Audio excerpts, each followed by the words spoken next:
right. Good afternoon. Thank you for joining us today for the RDAR virtual fencing webinar.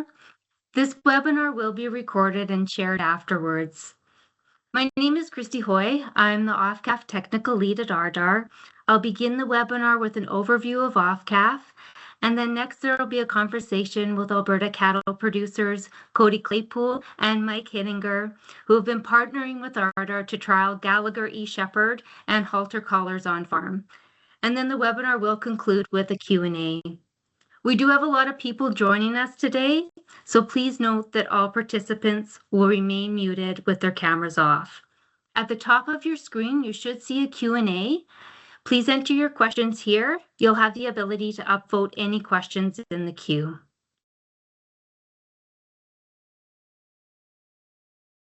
Great. I'm just going to share my screen.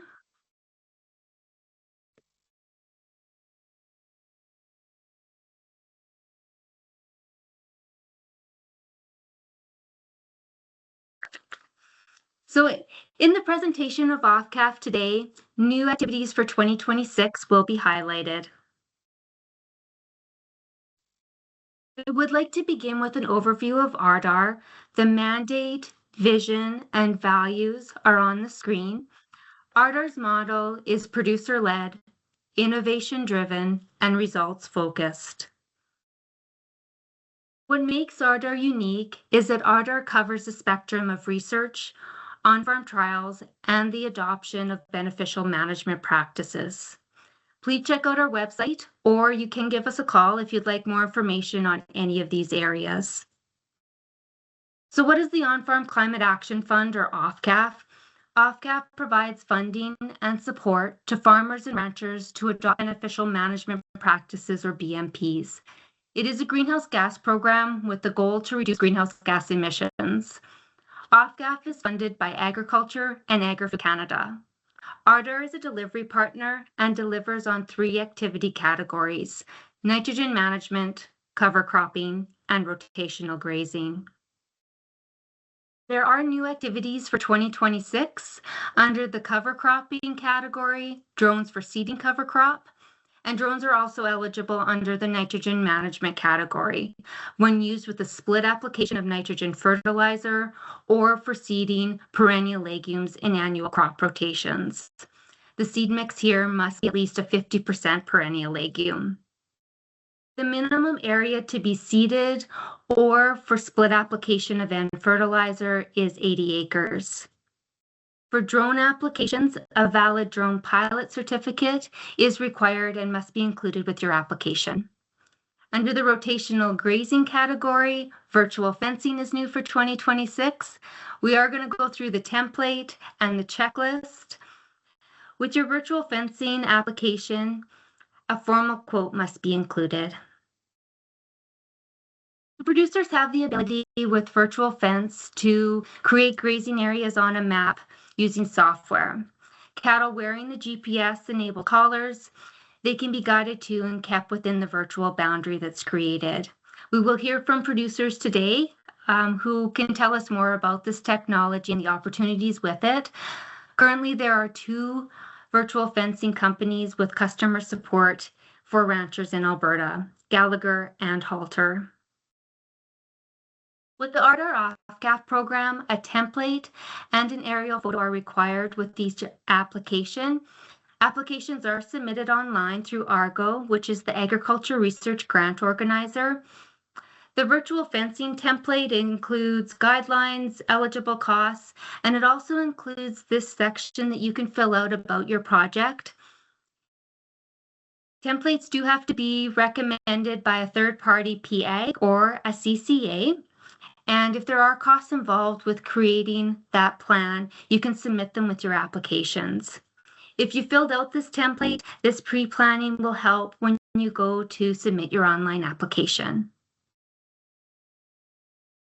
The virtual fencing template has additional information questions to ensure that you have a plan for all stages of the virtual fencing. For example, just to highlight 2, you'll be asked to describe your plan for placing the collars on the cattle and your plan for training the cattle with the virtual fence. There are 6 questions in total. Finally, you'll be asked to confirm information about your project, such as confirming that the virtual fence will be used for cattle only. Please keep in mind that when applying, you're applying on present herd numbers, not yet to be acquired cattle. RDAR has created a checklist which goes through the information needed for virtual fencing applications. The full checklist is shown. I will go through each section in detail over the next couple of slides. Please note that invoices and proof of payment must be between April 1st of 2026 and that you must receive RDAR's written approval of your application. As mentioned, there are 2 companies available in Alberta with customer support to ranchers, Gallagher and Halter. With planning, this can be completed before applications open on April 10th. Reach out to your rotational grazing PAG or CCA. Also reach out to the virtual fencing company for an assessment.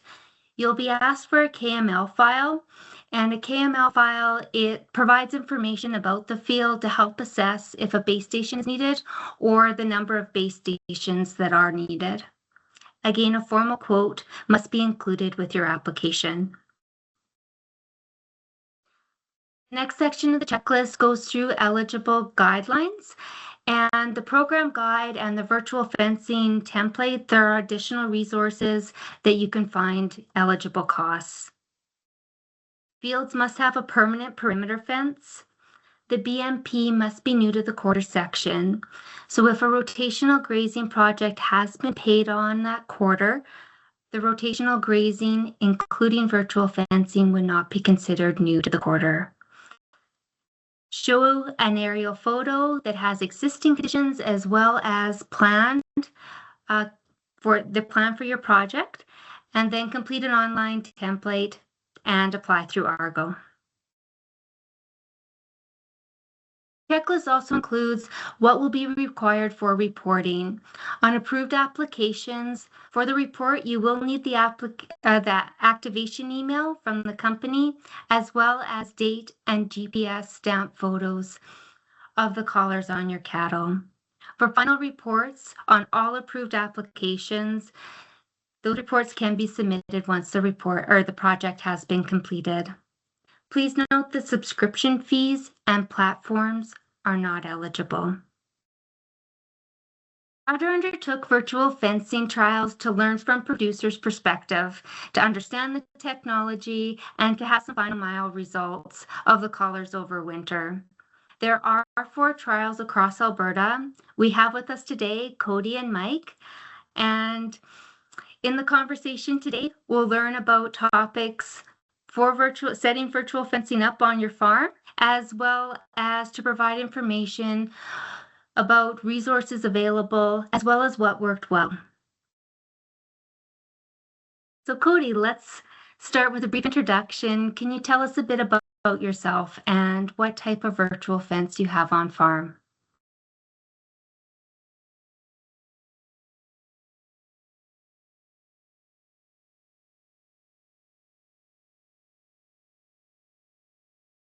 Cody, you might be muted. Give me 2 seconds.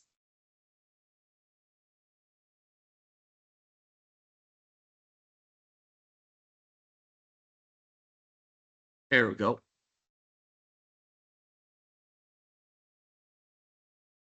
Hello, I'm Cody Claypool. I ranch with my family west of Drayton Valley. We run just under 400 head of cattle and background all the yearlings. We used Gallagher collars in our trial. Thank you. Mike, would you like to tell us a little bit about yourself and what type of virtual fencing you're using?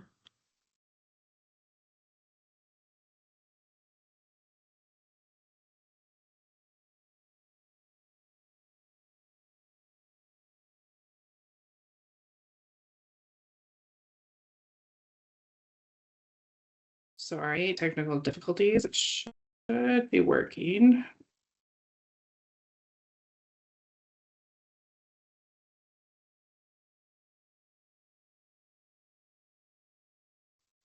There we go.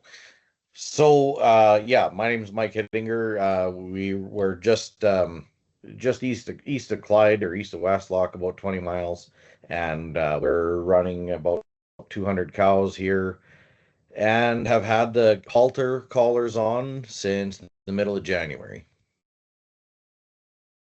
Perfect. Mike, can you share with us how you got started understanding virtual fencing? What research did you do, and what resources would you recommend? So first I had heard of it was at a conference here 3 or 4 years ago, I think. And the one that I had heard about at the time was, I think it was either Fence or No Fence. They sound awfully close, and I don't recall which one it was, but I think the U of A had done a trial on it. And so heard about it first back then, and been hearing about it more and more ever since. Saw the Gallagher system, and actually had started looking a little bit at the halter units, and they weren't available here yet. And when I heard that RDAR was looking for somebody to try some collars out, and I think some different brands, I brought this came up, and so we opted to try and get set up with the halter collars and go that route.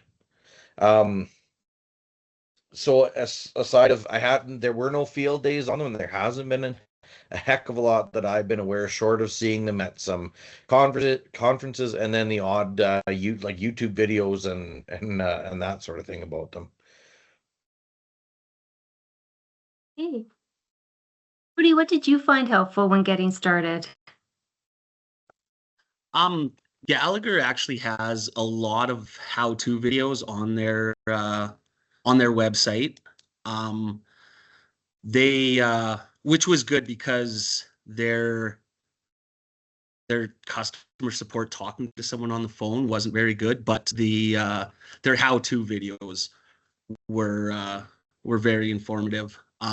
It didn't sound like Gallagher doesn't quite have the same hands-on that the Halter does, but yeah, they did have quite a few how-to videos.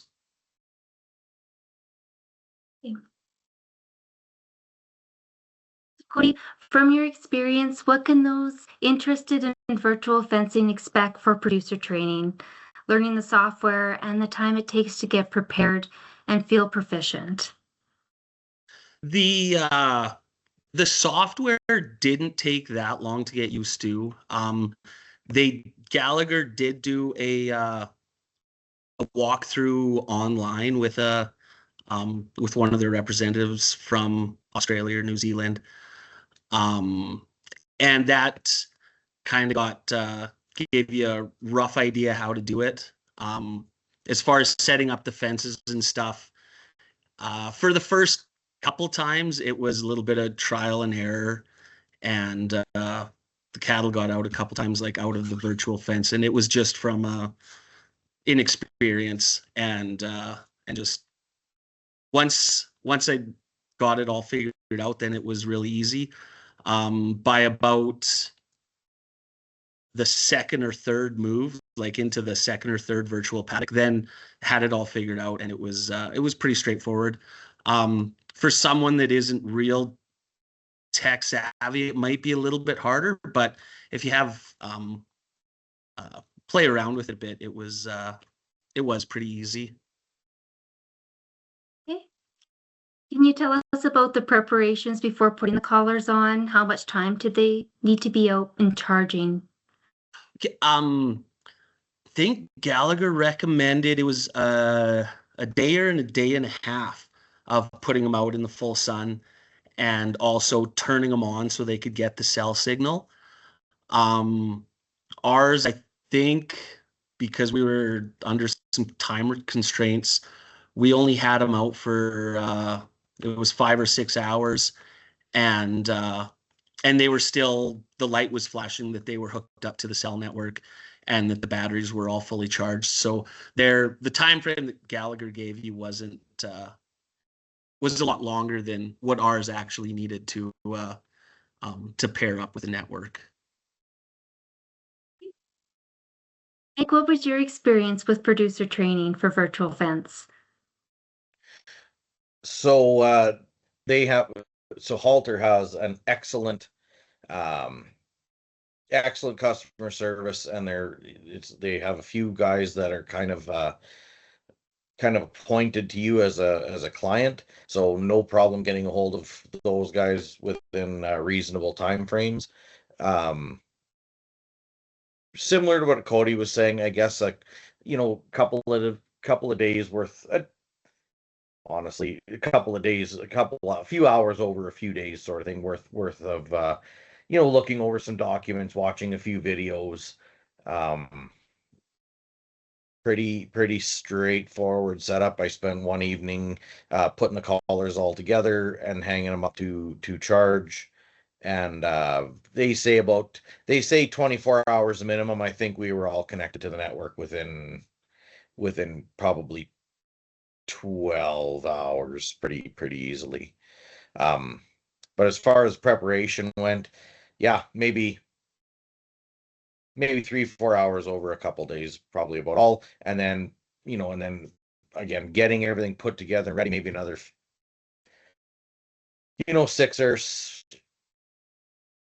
6 to 8 hours. And how tech savvy do you have to be to understand the software? If I can understand it, most people probably can. Um, the one thing that held me off for a day or two is I had to learn what a KML or a KMZ file is, but they say you learn something new every day, so that was a new thing I learned that day, and that's just a Google Maps file that you make. So that was one thing. Outside of that, really, if you can run Google Earth or Google Maps, for the most part, you can run this. Okay. And Cody, just going back, your collars, they were cellular collars, correct? Yes, they were. Yeah. Okay, so there was no tower with those on farm. No. And like, I guess as far as the customer service for the Gallagher, it doesn't sound like wasn't near as good as Mike's experience was with Halter. If to get a hold of someone was quite hard, and usually it was over email. And I think that's just because they were in Australia, so the time frame was or time change is so different. But yeah, as far as the customer support on the Gallagher side was not near what Mike's experience was with Halter for sure. Mike, the Halter collars they do need a tower. So how did the tower install go? And can you comment on the manuals given for the setup? Yep, I can. So the way these work with the towers is that you need a tower to send the information from the app to the callers. So they don't bounce off the tower all the time. It's just when you're sending information to the callers. So if I draw a new, what they call a break or a paddock, then it sends it to the tower, and the tower sends it to the callers. There's a picture here of the tower. They come in each tower comes in 3 boxes. The tower is 1 box, the solar panels another, and that silver box you can see there on the back is another box. For us, I had to pound this post in the dead of winter, which isn't the most enjoyable thing to do. In the summer, it wouldn't be a problem at all. And as far as installing the tower, I told them if they made it any easier, the cows could do it. Everything is color coded. Every bolt that you deal with on this thing is a 17 millimeter bolt, and they send the socket to boot. So it couldn't be any easier. Like I said, the towers are color coded, so every step is color coded in the manual, and then there's like color coded stickers, and even the bolts for that step. Like if you're on the green step, the bolts are in a green sleeve, and everywhere those bolts have to go is colored. It has a green dot on it, or a green circle around it. So I mean, they couldn't make it really any easier to do. And the only thing that would have maybe helped a bit was to have a second person to help kind of hold up one end for about 5 minutes. And other than that, it wasn't too bad at all.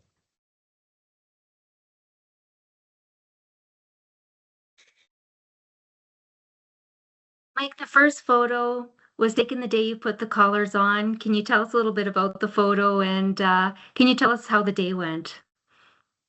Right. So this is 616E. She's the first cow in Canada to have a halter collar on her. She's very excited about that. Still, we're going to actually hang a little ribbon off her collar so that, you know, she carries that with her for the rest of her days. So the guys from Halter came out. 3 guys came out from the States to help us put them on. Really not a lot of prep. The only thing that I had to do is I did take I see that Cody's squeezing mine are exactly the same. I did have to take my neck extender off, or that head holder off. I'm not gonna lie, putting the collars on wasn't the most fun, enjoyable thing in the world. If anybody's ever halter broke 4-H calves, you'll have a kind of an idea how the cattle react when you try and throw something around their neck like that. So that takes a little bit of getting used to. Again, you know, we had a few little hiccups with it being January instead of, say, May or June. I think if it would have been warm, I think things would have gone, you know, I'm not going to say it was all that bad, because we got 200 head run through in a, you know, relative, like from 10 to 3. So, I mean, not that terribly long a day. It is important. Like, it was probably a 4 or 5 degree day that day, so that made it easier than we were looking at maybe doing it when it was -15. And the guys were saying, we all kind of agreed at the end, like -15 would have not been all that much, would have made things markedly more difficult, just because at 5 degrees everything flexes a little better, things move, things, you know, you're trying to tuck the ends of the halter flap, you know, down into a keeper, a few things like that. I think warmer is better. And then the other thing is it's slippery. When you're working on the front and the cows, she wants to throw her head a little bit, you know, it'd sure be nicer if you had some traction rather than some ice. But, you know, once you get the hang of it, not too bad. Again, it's kind of there's some technique involved in it. The first 10 took a little bit of time, and then after that you get a bit of a rhythm, and it's doable. But from 10 to 3, how long do you think it took per cow? Well, let me get my calculator here. So that would have been about 5 hours. So, I mean, we were probably a minute and a half, 2 minutes ahead once we got it going. And would you recommend doing it with, say you're doing preg checking or something like that? Would you recommend, or would it be something that just the day of putting the collars on, just that activity only? I don't know. I would recommend doing it with something else. I mean, it's yeah, I would definitely fit it in with something else. You're running them through anyway. It's, you know, just, you know, it'd be that same thing. Like, don't try and put the collar on while the vet's got his arm in the cow, because there's definitely some animal movement that you need to be cognizant of. Have there been any collar problems since you've put them on? So the only problems that I've had directly is that we've had 2 collars come off. I get an alert on the app if a collar hasn't moved in an hour. So it takes you right to very close to where the collar is, and then you just have to look around a little bit and find it. One was buried under some straw. The other one was right out in the open, but that's it. We've had 2 slide off, and that's all. And I've had a couple. So if you can't really see it in the picture, but the collar material itself is it's kind of similar to a like a car, like a seat belt in a car, but then it's got some holes punched in it. That I noticed that a couple of them have pulled out of the keeper, so the flap is just loose, and I see there's some fraying there but that's the only thing I've had. I haven't had any malfunction, haven't had any problems whatsoever in that regard. What was your experience with putting the collars on?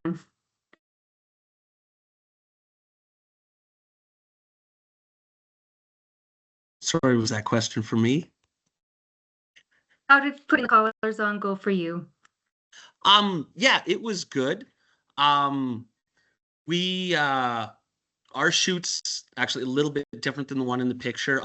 We have a head holder like that as well. I took that off and put the neck extender on, and that really helped out. We were able to work in between the head gate and the neck extender, and with two of us working, it was probably like around that 2 minutes per animal to put them on as well.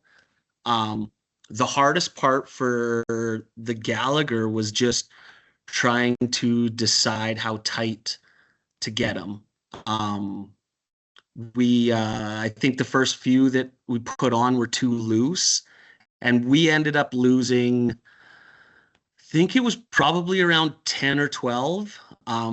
And Gallagher's the same as the Halter. It sends an alert to your phone as well that the collars come off or that the collars stop moving, and it's pretty easy to get to find, or they're pretty accurate to find.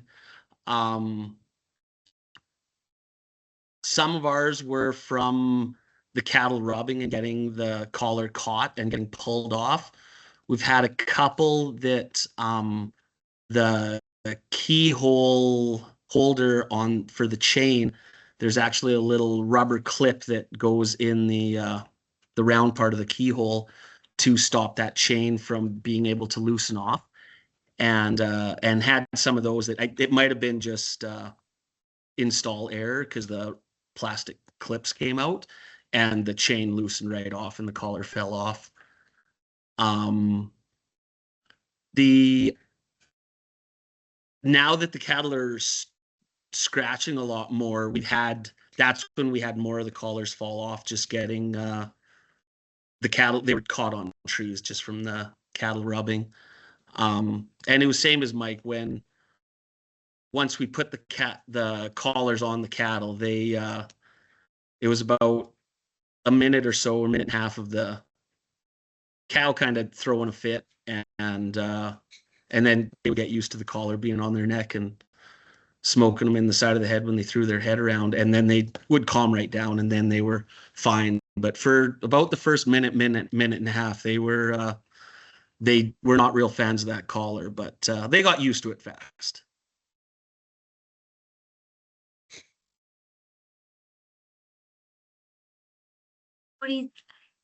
How did you train your heifers with the collars, and how long did that training take?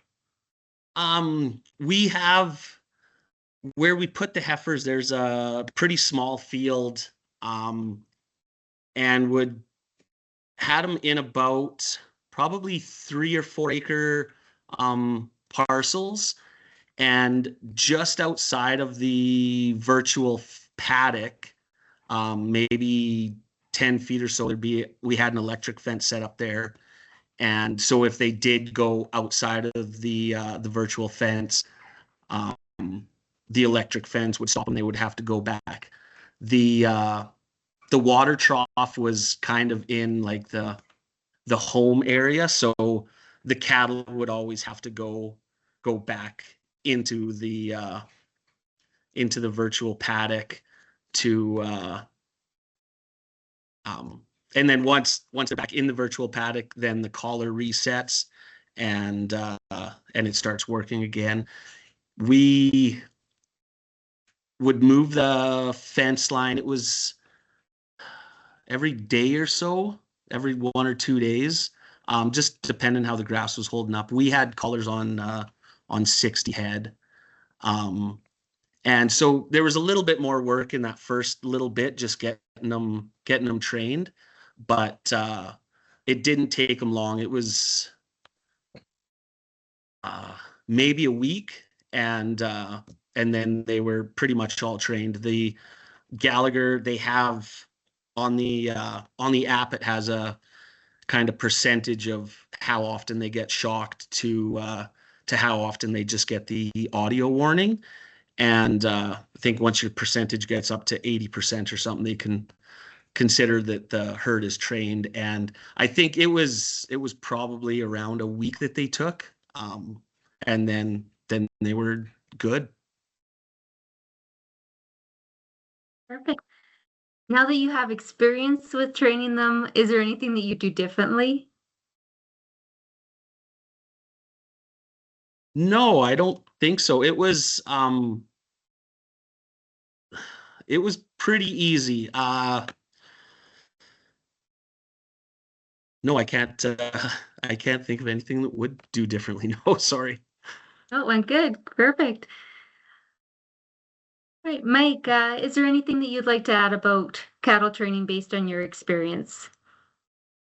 Yeah, it was for us. It was easy. I just we had a we same kind of similar to what Cody's saying. I have them in about a 15-acre field, and we're winter feeding. So we I fed in the area that I normally feed in, and then I went out. Then I laid out the virtual boundary, and I just dropped one bale about maybe 100 feet off on the other side, so they could see it, and they'd want to head over there if they got curious.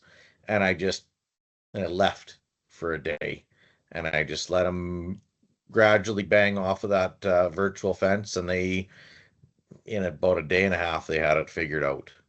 Bred heifers took a little bit longer because they're not quite as intelligent, but maybe 2 days. And they'll still blow through it once in a while. Like if I go out to feed grain, like way out on the other side of it, you'll have the odd one go through it. But I notice as they've had these things on for longer and longer now, they get up to that line and they you'll see them. It's almost like a turn on the haunch for a horse. They turn right around and go the other way, and they've got it figured out. Can you explain a little bit about the collars? So they get an alert, and if they come up on one side, that one side will beep. Is that correct? Yeah, the way I understand it, because I haven't actually, well, obviously I haven't put one on my head, but they do, yeah, so it beeps first, shocks later, and it works with. I had assumed that they would get a warning a little bit before they cross the line, but that's not actually the case. They don't get the audible warning until they get to the line that you've laid out. And then if they get past there and they stay there over a certain duration, then they'll get a shock. Um, and yeah, I do believe that the beeps are kind of geared to steer them in one direction or another. But like I say, the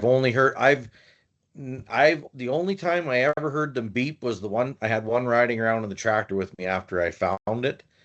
And I could hear this just a very faint beeping coming off the floor of the tractor. Like it is very quiet. Um, so I thought I'd be able to hear beeping out in the field, but nothing like that at all. Just you don't hear it out in the field. Like I said, I just kind of heard it off the floor of the tractor once, and I maybe thought it was the radio trying to send me a message or something, but it was in fact the collar beeping. With these collars, there is a system to let the cattle know that a new paddock has been opened, correct? Yes, these collars, so they vibrate as well, and that's one thing I've kind of learned since we put them on is that yeah, the vibration does not happen as a deterrent. The vibration is to let them know the new paddock is opened up.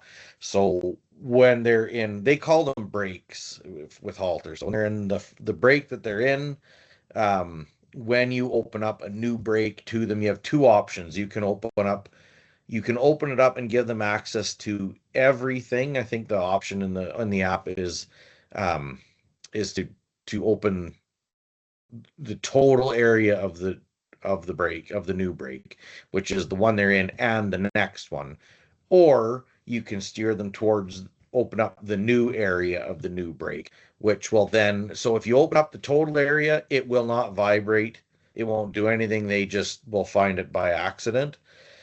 If you open up the new area of the new break, then it will actually vibrate to let them know that it's okay to head over that way. And it only vibrates when they're pointing in the direction of the new break. It doesn't vibrate if they're pointing back the other way or they're pointing sideways to it. So that's also, they have a lot of positive reinforcement training built into this collar.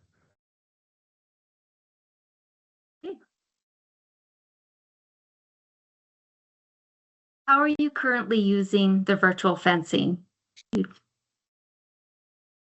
So for me, what you've got in my picture, which is the one on the right, is exactly what I'm doing with it. I have a 15-acre paddock or pasture that is fenced. The perimeter is fenced. I break that into 3 sections, and then I feed a day's worth of feed in each one, and then we just move them once per day. Now with this system, I can actually set up a timer or set it on a time so that I can go out, say on if we need to go away. I went on a ski trip with kids here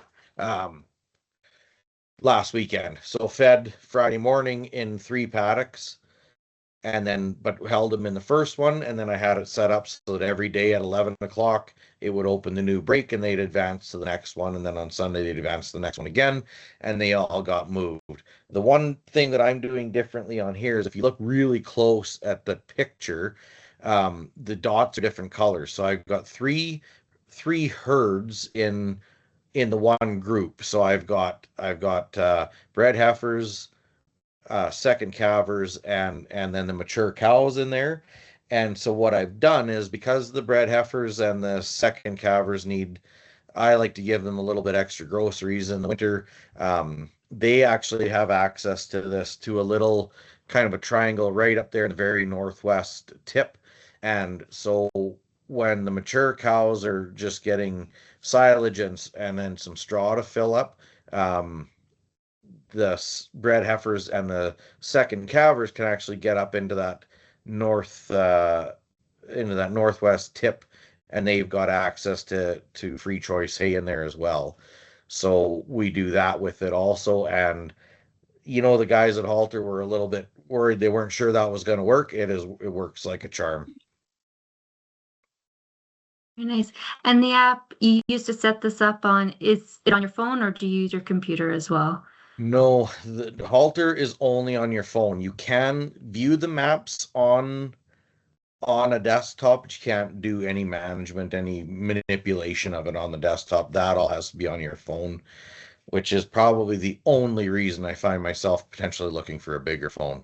But you can easily handle everything from a phone the way it is. We have had some cold winter weather this year. Can you comment on the collars during that cold weather? Yeah, so I'll say this. We've got, actually, I'm on a group chat with a couple of other guys that have Gallagher collars, and the Halter collars on the coldest days have not gone down. We haven't got any warnings, no close calls, nothing of that sort at all. The only thing that I did get was the guys at Halter did let me know that there was one 35 below day. He said the tower was getting a little bit low to where a person might have wanted to see about warming it up or something along those lines. But as far as the collars have had zero trouble related to cold. Cody, how have you used virtual fencing? We had ours, we had 60 collars on some, and we had them on some swath grazing. The Gallagher does have they're a lot the same as Halter. They have the audio first, and then they do and then they go to the shock. The audio on theirs is actually pretty loud. When you're out in the field, you can hear them going off. And they've also got a return to paddock feature too, whereas if the cattle gets outside of the virtual paddock, then if they're going away from the virtual fence, then it'll still do audios and shocks. I think it's up to three shocks. If they stop, then it won't do anything to them. Or if they're heading back towards the virtual paddock, it'll leave them alone too. But they had said it's good for swath grazing. It helps get the ones that like to escape back in. There were a couple cattle though that the virtual fence didn't really matter to them. They just would walk right through it. I don't know if their collar wasn't quite working properly, but there was about 2 cows that if anyone was out, it would be them too. And but then they would have to go back in for their water, and it would reset, and they'd be all good. But What about the others? Were there some that didn't really test the fence at all, or? yes, actually, it was because you can look back on the. It's only on the computer that you can see that information, but you can tell how often the cattle get the audio tone and then how often they get the shock. There were some cattle that they would go weeks without even getting audio tone. They would just be in the center of the herd. And then others that would get the audio tone and shocked 10 times a day. There's definitely leaders and followers. Yeah, I think they say that that the whole herd is supposed to have collars on, but it was definitely quite a few of the cattle wouldn't have, I don't think would have needed collars, because there was definitely some that they'd just stay in the middle and follow the leader the whole time. And with Gallagher, you set up everything on the computer and you can use your phone as well? Or? Yes, it was a lot easier on the computer. I think they've done some updates on the app now. We've brought all the heifers home, so we're not using them anymore. But it was much, much simpler on the computer just for drawing the fence lines. Yeah, there is the option to do it on the phone as well, but their app was not real user friendly for setting up the fences. For moving them and letting them into the new paddocks, the app worked really good. But for drawing the virtual fences, it was much easier on the computer. And can you comment on the cold weather? What temperatures did you experience, and how did the collars recover after that cold? With the Gallagher, it was -30, and pretty much all of them would shut down. I guess the only good thing was, like, in the -30, it didn't hurt that the cattle got to go out and graze some more. Once it would warm up, or even once it got to -27, -28, then they would all be back to working again. There were quite a few days where I got a lot of battery warnings, but none of the batteries ever did, or none of the collars stopped working because the batteries were low. It was always, the only time we had collars stop working was just because of the temperature. But usually by early afternoon, once the temperature came back up a little bit, then the collars were back working again, and everything was good. Cody, based on what you've learned, under what circumstances do you think you'll get the most use out of collars?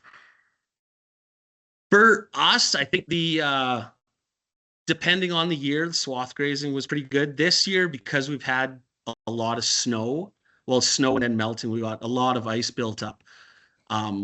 So the cattle didn't utilize the swaths near as good. I think for corn grazing, they would be great.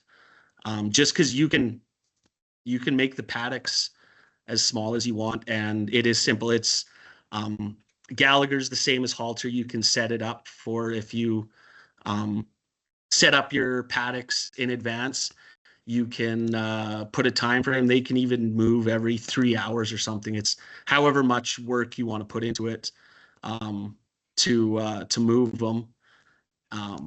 But yeah, I think for grazing and corn would be great. They would a lot less work than putting up actual electric fence.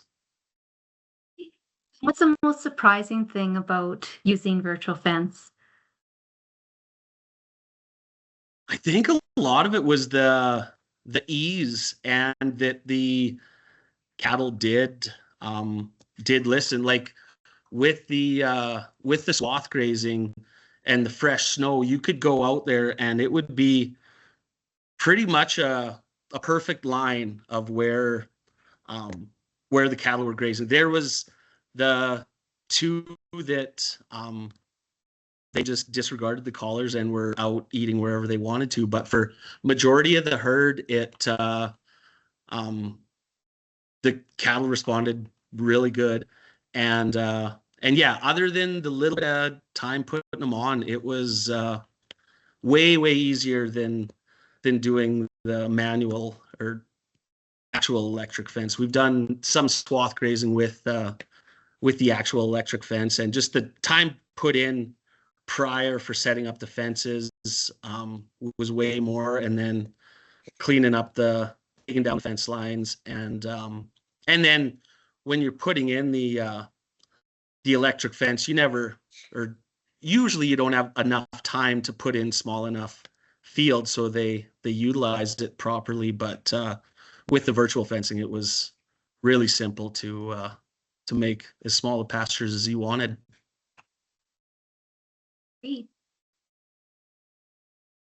Mike, based on what you've learned, where do you see getting the most use from the collars? I mean, I think as far as the most use, we're going to get a lot of benefit out of them in the summer in regards to rotational grazing, and like Cody said, being able to break those paddocks up into smaller and smaller paddocks and manage that grass better. So time wise, we're going to get them like a lot of days of use and everything out of them in the summer. But I mean, for me, it's year round. I mean, I think we're going to see benefits for them for swath grazing and bale grazing. I think during calving, there's actually some videos on this, and it was one of the first things that came to mind when we started looking at these, is to actually utilize that sandhills method for avoiding scours, where you just advance the cows that haven't calved yet, and the ones that have calved stay where they are. I mean, this is going to take a lot of time sorting cattle, I think, out of our day in the spring here when we're calving, because you can just, as they calve, you can select and move them into a different herd, and then advance the herd that hasn't calved yet, leave the other ones back behind. I think we'll have benefits as far as sorting cattle into breeding groups, for different pastures, that sort of thing. Is we're going to get a lot of use out of it that way. I think we just haven't hardly seen the everything we can do with it yet.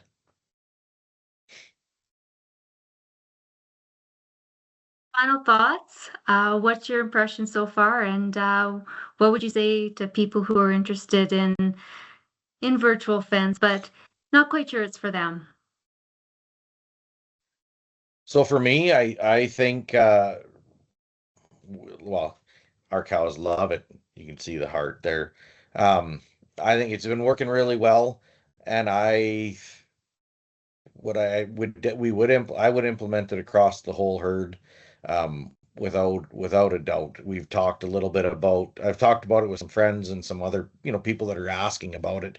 Does it justify the cost? I think particularly if you are in a continuous grazing situation, you would find the value in these if you could switch over to rotational grazing with this system and actually do rotational grazing right, utilizing this. I think there's a lot of benefit to be had from this. Cody, what's your impression so far? Would you implement across the whole herd? Yeah, we've really liked them. The only downside with us, because Gallagher collars are quite a bit bigger than the Halter collars. We're in a lot of trees, so and majority of our grazing in the summer is in trees. So we it would be hard. I think the loss of the collars might be a little higher in the trees, and actually Gallagher recommends not using them in the trees. They were more worried about the collars being charged enough.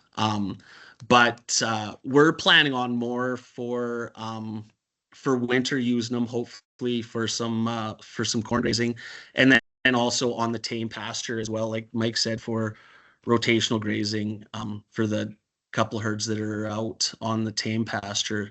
It would make the rotational grazing much easier and do it properly.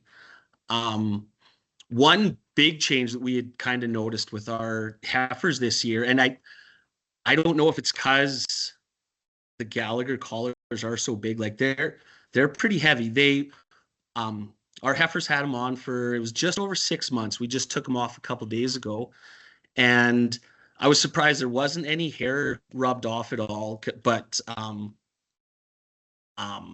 they were quite a bit quieter than they have been other years. I don't know if they just, when they start running, those collars really swing back and forth and smoke them in the side of the head. But because we had to get them in a couple times just to give them their scour vaccines, and they all just walked single file, following the bale truck into the pen. There was no running around, nothing. That was one of the bigger surprises was yeah, that the cattle were quite a bit tamer. We'll see if it stays now that the collars are off, but with the collars on, it seemed to really make a difference.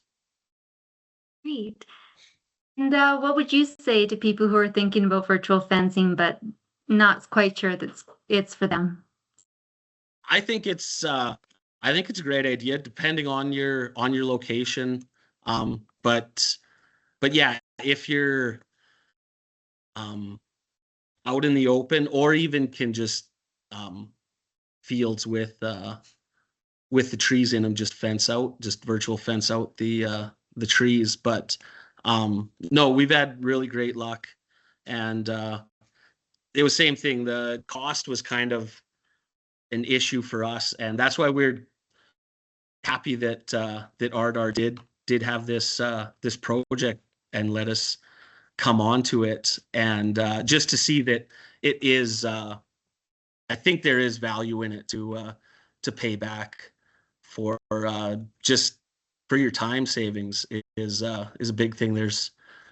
When you're penciling out at the end of the day, you don't usually factor in your time, but it makes a big difference. We're, I think, gonna do some more and put it on some more of our cattle. Great. Well, I would like to thank Cody and Mike for being here with us today and for partnering with RDAR on the trial and for sharing their learnings with us. I'd like to thank Barry Irving for coordinating the trials, and thank you to Tim and Jerry for also being part of the virtual fencing trials. Reminders, the RDAR OFCAF applications open April 10th. The program does fund a maximum of $100,000 per farm with a maximum of 85% reimbursement on eligible cost expenditures. Please check out the new virtual fencing template and the virtual fencing application checklist.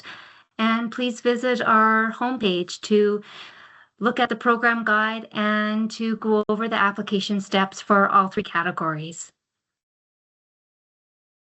If you have questions, please reach out to us. We're happy to connect with you. And with that, we'll move into questions.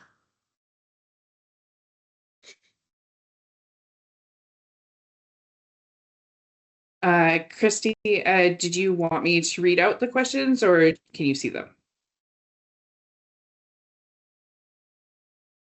It's loading. Go ahead, Caitlin. Perfect. So I will start with the first one, which is, can we share the contact information for the Halter reps in Alberta? I think you can go to the website and they'll have a contact us button and you can reach out to them there. This kind of goes with that one. They've reached out to Halter and was informed they're not up and running in Canada, except the 2 ranches in Alberta that are doing the testing. They were not able to give any pricing. Does anyone else have success getting the prices? So Halter, I can't. go ahead, Mike. Yeah. Okay, yeah. So what we're told is number one, if you go on Halter's website, there is a spot you can sign up for, as interest in Halter, and so then you'll find out if when it becomes available more commercially here in Canada, because they are working on it.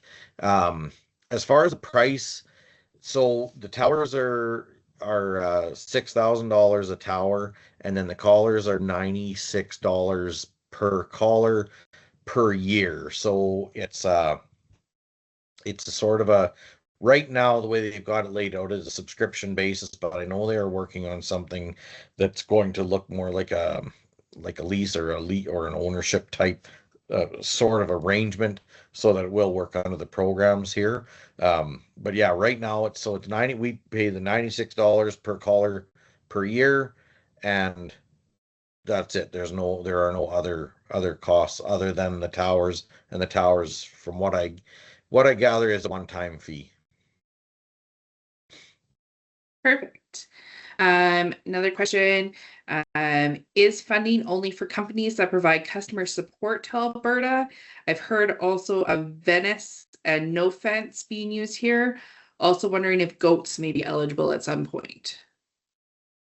It is for cattle only, and the companies are Halter and Gallagher for customer support. So it's good to have that customer support. They're the ones that are going to be eligible under the program. And what looks like, I have a couple more questions come in, but I have another one. Does the virtual fence work in the bush? I think Cody was talking about that earlier. Yeah, ours was still worked fine when the cattle were in the trees.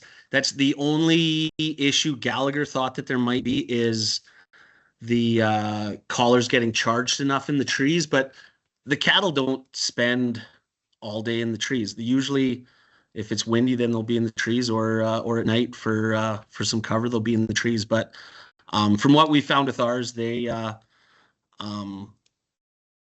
worked fine in the trees. The downside in like this time of year, and it might have been just I put the collars on too loose, but we did have issues with the cattle rubbing them off.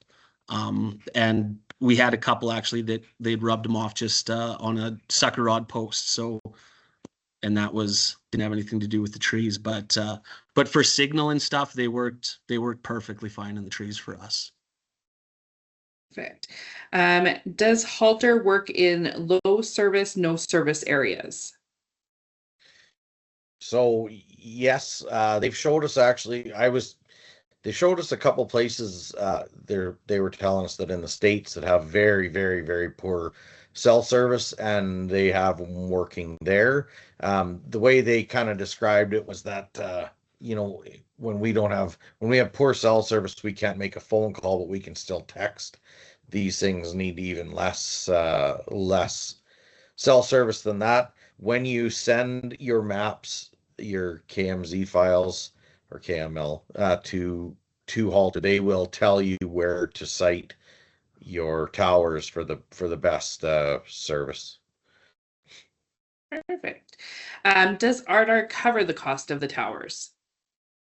You will have to have the formal quote from the companies, looking at the assessment and if the towers are needed and how many towers are needed, but the collars and towers are eligible. I asked this one earlier, but sorry, I didn't hear the answer. For the calves, were they wearing the collar as well, or just the cows? So it's just the cows that wear the collars.